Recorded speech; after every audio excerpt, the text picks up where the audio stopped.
Şu anda Üşet Tiyatrosu'nun önündeyiz ve La Cantate Show'u izlemeye geldik.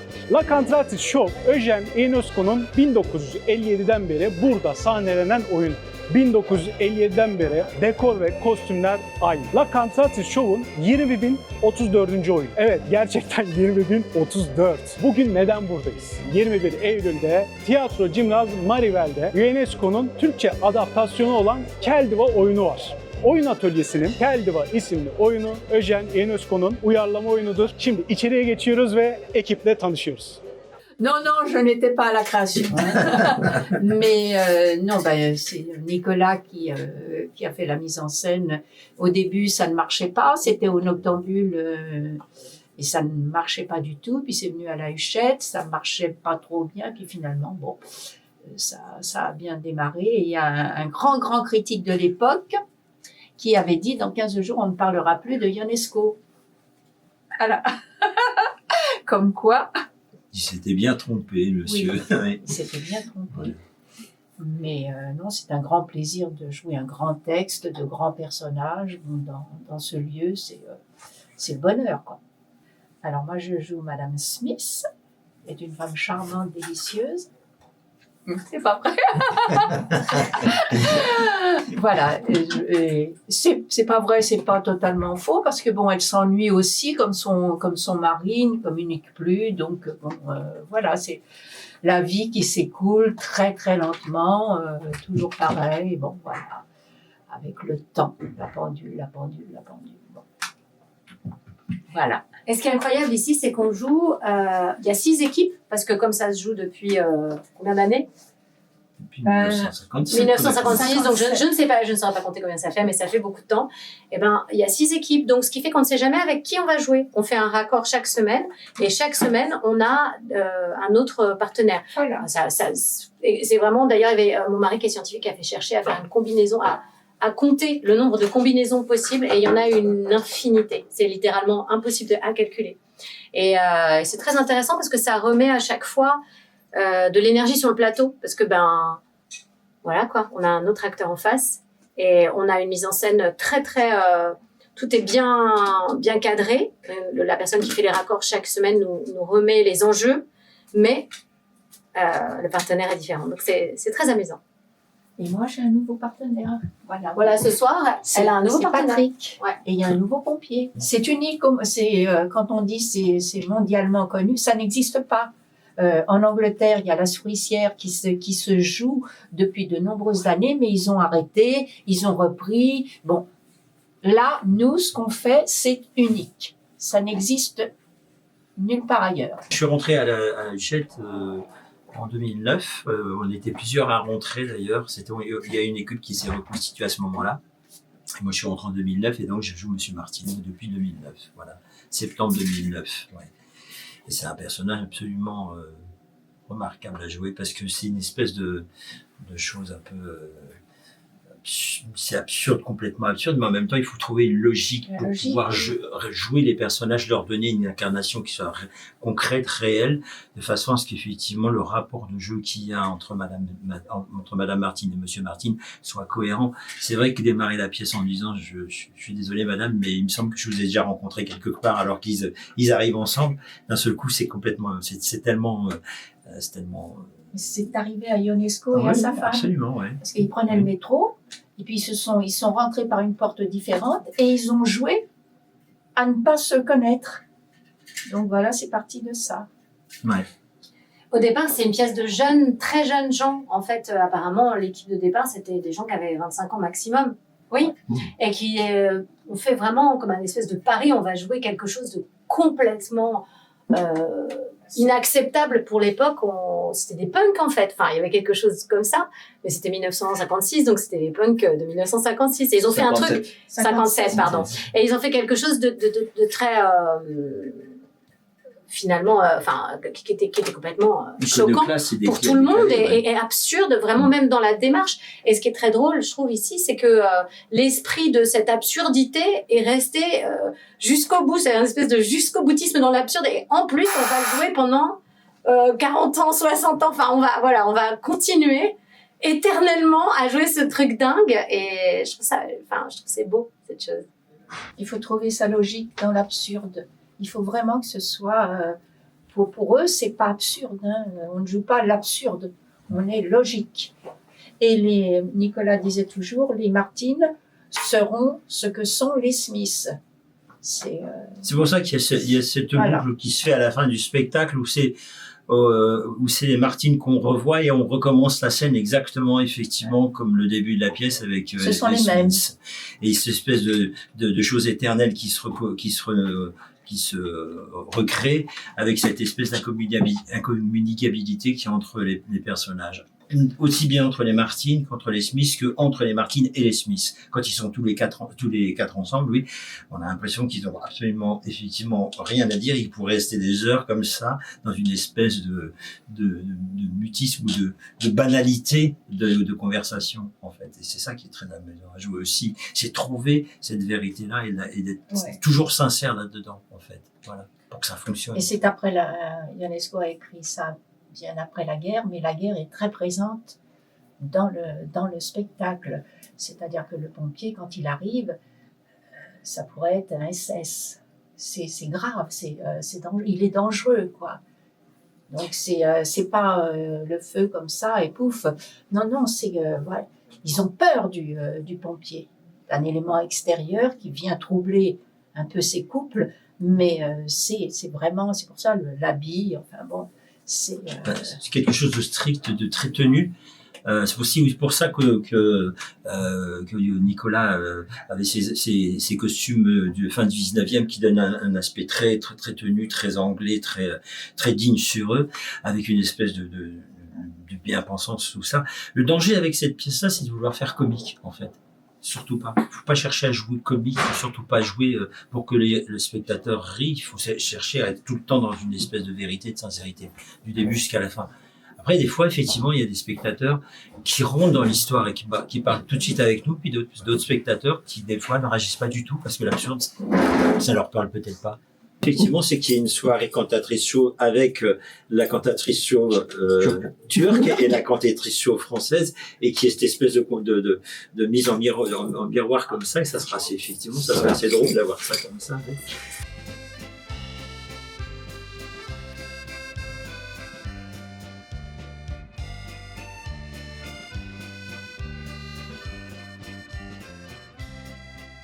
Bonjour, donc je suis Patrick Chérigues, je suis un des 5 Monsieur Smith, parce qu'en fait on tourne, les rôles tournent, les comédiens, on est plusieurs sur le rôle, et voilà, moi ça fait 4 ans que je joue le spectacle, mais voilà, on a fêté la 20 millième cette année, donc voilà, donc ça tourne depuis 1957, voilà. Bonjour, je m'appelle Bertrand Nadler, je suis comédien, je joue au Théâtre de la Huchette, donc dans La Cantatrice Chauve, et je fais le pompier. Je suis là depuis à peu près 1 an et demi. Je souhaite évidemment un gros merde à nos amis turcs pour la représentation au Gymnase de samedi. C'est là, samedi, on sera le combien exactement? C'est le samedi, le 21 septembre. Bravo à vous, profitez du sol parisien pour vous amuser et nous montrer évidemment et nous faire découvrir cette magnifique pièce en turc. Et voilà, et c'est un plaisir de venir vous inviter ici à venir voir le spectacle qui se joue depuis 1957 dans une mise en scène d'origine, avec les décors d'origine, mais évidemment pas les comédiens d'origine. Alors la cantatrice chauve a été créée, pas dans ce théâtre-là, mais au Théâtre des Noctambules en 1950, 10 mai.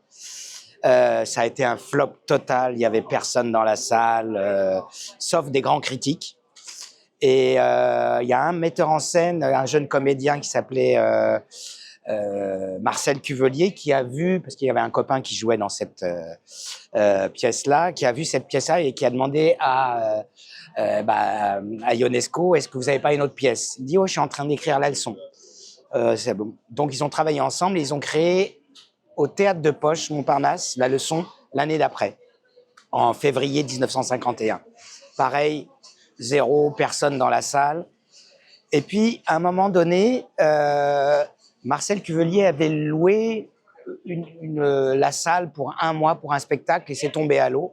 Et tout d'un coup, il a eu l'idée, est-ce qu'on pourrait réunir ces 2 pièces pour la première fois? Donc en 1952, en octobre 52, Pendant 2 mois, la cantatrice et la leçon se sont réunis pour la première fois à la Huchette.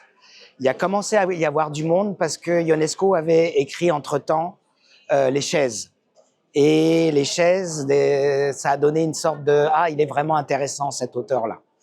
Donc ils ont joué 2-3 mois, puis après il y avait d'autres spectacles, c'est parti. Et puis en 1957, ils ont changé de bonne dans la cantatrice chauve, c'était Jacqueline Stowe, qui était la très bonne amie du grand réalisateur Louis Malle. Et Louis Malle a vu 20 fois la cantatrice chauve, c'était son spectacle favori. Donc il lui a donné de l'argent, 10 000 francs de l'époque, pour reprendre pendant 1 mois ici la cantatrice chauve à partir du 16 février 1957. Et là, tout le monde est venu. Ça a été succès total. Sophia Loren, Louise Buñuel, Michel Simon. Ça venait de partout. C'était le spectacle qu'il fallait voir. Et au bout d'1 mois, au bout de 6 mois, ils avaient remboursé les 10 000 euros. Mais il y avait toujours du monde, toujours du monde. Donc finalement, ils continuaient parce que c'était plein. Et au bout de quelques années, en 1965, ils se sont mis en coopérative ouvrière pour organiser le roulement des acteurs, des acteurs pour que ça joue tous les jours. Du metteur en scène Nicolas Bataille. Donc Nicolas Bataille, c'est par une amie qui s'appelait Akaka Viala, qui était son assistante. C'était un jeune metteur en scène, il avait 20. Il a reçu ce texte de Ionesco et il a trouvé ça génial. Et il s'est dit, il faut que je le monte. Et ils l'ont monté d'une façon très drôle, burlesque. Et ils ont fait un petit essai dans un appartement et les gens ont dit, c'est pas bon. Donc son assistante lui a dit, il faut pas le jouer drôle, il faut le jouer sérieux. Et tout d'un coup, tout le texte de la cantatrice chauve s'est révélé parce qu'il ne surjouait pas l'humour par de l'humour, le drôle par le drôle. Et à partir de là, il avait trouvé sa mise en scène et elle n'a plus bougé depuis le départ. C'est la même mise en scène que 1950, ici, à la Huchette, qu'il a repris. C'est la 20 034e ce soir, au Théâtre de la Huchette, mais il faut dire qu'il y a eu beaucoup de tournées dans le monde entier, aux États-Unis, comme vous avez fait des tournées avec ce spectacle, au Japon, un peu partout dans le monde. Ils sont, oui. Moi, j'étais en Turquie. Et en 2010, on est venu en Turquie, on est venu... Ankara et Adana. Voilà, merci. C'est un très beau souvenir. Merci, heureusement que vous êtes là. C'était un super souvenir, effectivement. Moi, je souhaite, je trouve ça génial que vous le repreniez en turc ici à Paris. Et donc, je souhaite à tous ces grands comédiens un aussi grand succès que le nôtre. Ça va être plus court, je pense, pour vous. Ça va être une fois, mais je pense que ça va être génial. Donc, un gros merde à tous les comédiens et à toute l'équipe.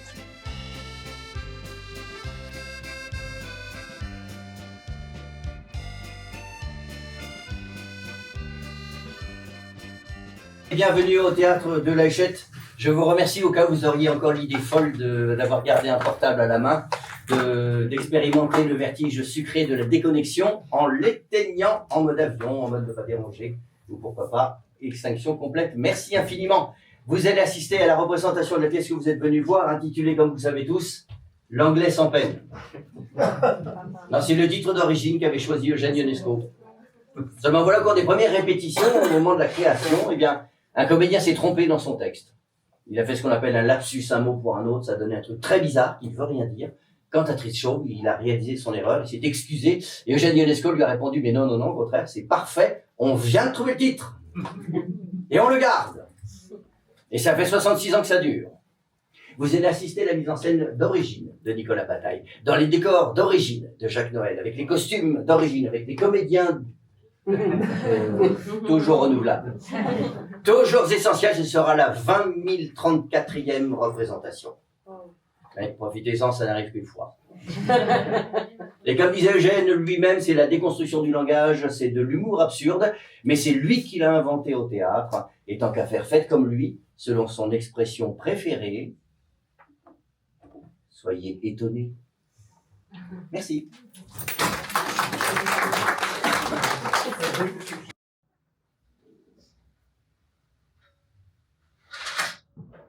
Intérieur bourgeois anglais, avec des sièges anglais, soirée anglaise.